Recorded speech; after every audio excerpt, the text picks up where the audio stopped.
അത്ഭുതങ്ങൾ തീർന്നിട്ടില്ല, അടയാളങ്ങൾ തീർന്നിട്ടില്ല കാലത്തിൽ ഈ ലോകത്തിൽ. ഈശോയെ നന്ദി, ഈശോയെ സ്തുതി, ഈശോയെ ആരാധന. എൻ്റെ മകൻ 3.5 വർഷമായിട്ട് PSC ജോലിക്ക് അപ്ലൈ ചെയ്തിട്ട് അവന് അടുത്തടുത്ത് വരും, കിട്ടാതെ പോവും. അങ്ങനെ നിരാശയിൽ അവൻ ഇരിക്കുന്ന സമയത്താണ് ഞങ്ങളിവിടെ ഒന്ന് പ്രാർത്ഥിച്ചുകൊണ്ടേയിരുന്നു. ഞാനൊരു 10 വർഷത്തിന് മുകളിലായി ഇവിടെ ഒന്ന് പ്രാർത്ഥിക്കുന്നുണ്ട്.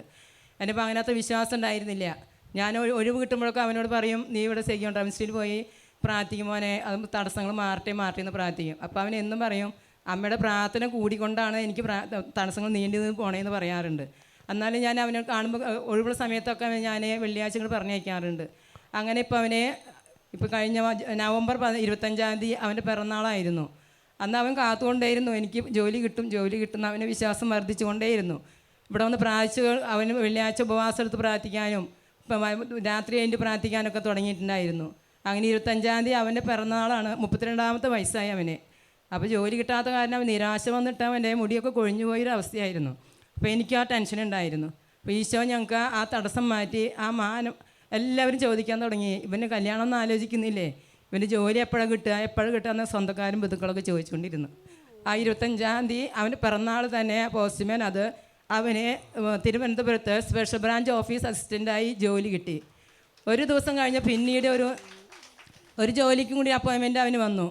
LDC മലപ്പുറത്ത് LDCയിൽ അവൻ ജോലിക്ക് വേണ്ടിയിട്ട്. അപ്പോൾ അവനത് വേണ്ട, അത് 10ാം ക്ലാസ് ബേസിലാണ്, അപ്പോൾ നമുക്ക് ഡിഗ്രി ബേസിലായി കയറാമെന്ന് പറഞ്ഞ് അവൻ അങ്ങനെ ജോലിക്ക് കയറി. അച്ഛൻ പറയും 3:30 പ്രാർത്ഥിക്കുന്നു. പക്ഷേ എനിക്ക് പ്രാർത്ഥിക്കും ഭയങ്കര ബുദ്ധിമുട്ടാണ്, എനിക്ക് ഭയങ്കര ക്ഷീണമായിരുന്നു. എന്നാലും ഞാൻ പ്രാർത്ഥിക്കണം. അഗ്നിയിൽ ഉരുകാത്തത് അരുണോദയത്തിൽ ഉരുകുമെന്ന അച്ഛൻ്റെ വാക്യം ഞാൻ ഇടയ്ക്കിടയ്ക്ക് ഓർത്തുകൊണ്ട് ഇത്തിരി കഷ്ടപ്പാടായിരുന്നു. എന്നാലും ഞാൻ എണീറ്റ് 3:30 പ്രാർത്ഥിക്കും.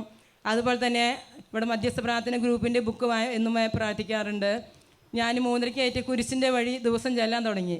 അതുപോലെ ഈശോയുടെ 15 മുറിവുകളുടെ പ്രാർത്ഥന, സിസ്റ്റർ ബ്രിജിത്തിൻ്റെ പ്രാർത്ഥന, അതുപോലെ തന്നെ വിശുദ്ധ പാട്രിക്കിൻ്റെ മാർച്ചട്ട സംരക്ഷണ പ്രാർത്ഥന, മിഖായൽ മാലേഖയുടെ പ്രാർത്ഥന, കുരുക്കുകൾ അഴിക്കുന്ന പ്രാർത്ഥന, എല്ലാ പ്രാർത്ഥനകളും ഞാൻ ദൈവമേ നീ എനിക്കൊരു വഴി കാണിച്ചു തരണം. എൻ്റെ ഭർത്താവ് 20 വർഷമായി മരിച്ചിട്ട്. അപ്പം ഞാൻ മക്കളെ വലിയ കഷ്ടപ്പെട്ടാണ് വളർത്തിയത്. അപ്പോൾ അവർക്കൊരു ജീവിതമാർഗം കാണിക്കാതിരുന്നാൽ എനിക്ക് പറ്റില്ല. ഞാൻ നിന്നിൽ മാത്രമേ വിശ്വസിക്കുന്നുള്ളൂ, വേറെ ആരുടെ മനുഷ്യന് സഹായം വ്യർത്ഥമാണ് എന്ന് വിശ്വസിച്ചുകൊണ്ട് ഞാൻ നിരന്തരമായി പ്രാർത്ഥിച്ചു. അതിൻ്റെ പ്രതിഫലമായി ഈശോ എനിക്ക് തക്ക സമയത്ത് ഞാൻ നിന്നെ ഉയർത്തുമെന്ന് ആ വചനം അനുസരിച്ച് എൻ്റെ മകനെ നല്ലൊരു സ്ഥിരമായ നല്ല ജോലി നൽകി അനുഗ്രഹിച്ചു. അതുപോലെ എൻ്റെ മക്കളെ പോലെ വേദനിക്കുന്ന മക്കൾക്ക് വേണ്ടിയിട്ട് ഞാൻ യുവാക്കൾക്ക് വേണ്ടി പ്രാർത്ഥിക്കാനും തുടങ്ങി. അതുപോലെ വൈദികർക്ക്, സന്യസ്തർക്ക് വേണ്ടിയും കുടുംബസമാധാനമുള്ള കുടുംബങ്ങൾക്ക് വേണ്ടിയും ഞാൻ പ്രത്യേകമായി പ്രാർത്ഥിക്കാൻ തുടങ്ങിയപ്പോൾ ദൈവം എൻ്റെ എല്ലാ തടസ്സങ്ങളും മാറ്റി ഈശോ അനുഗ്രഹിച്ചു. അച്ഛനും ഈ കൂട്ടായ്മയ്ക്കും ഇവിടെ പ്രാർത്ഥിക്കാൻ വരുന്ന എല്ലാവർക്കും ഞാൻ നന്ദി പറയുന്നു. ഈശോയെ നന്ദി, ഈശോയെ സ്തുതി, ഈശോയെ ആരാധന. ഈ പുസ്തകത്തിലെ പ്രാർത്ഥനയാണ് 15 പ്രാർത്ഥനകൾ. അതെ, ഞാനതെന്നും പ്രാർത്ഥിക്കാറുണ്ടായിരുന്നു. മരിച്ചു ശാസ്ത്രയുടെ ജപമാലയും ഇതാണ് മധ്യസ്ഥ പ്രാർത്ഥന ഗ്രൂപ്പിന്റെ ബുക്ക്. കുരിശിന്റെ വഴി, പിന്നെ കെട്ടുകൾ അഴിക്കുന്ന മാതാവിന്റെ പ്രാർത്ഥന, രക്തകണ്ണീർ ജപമാല, അങ്ങനെയുള്ള പ്രാർത്ഥന.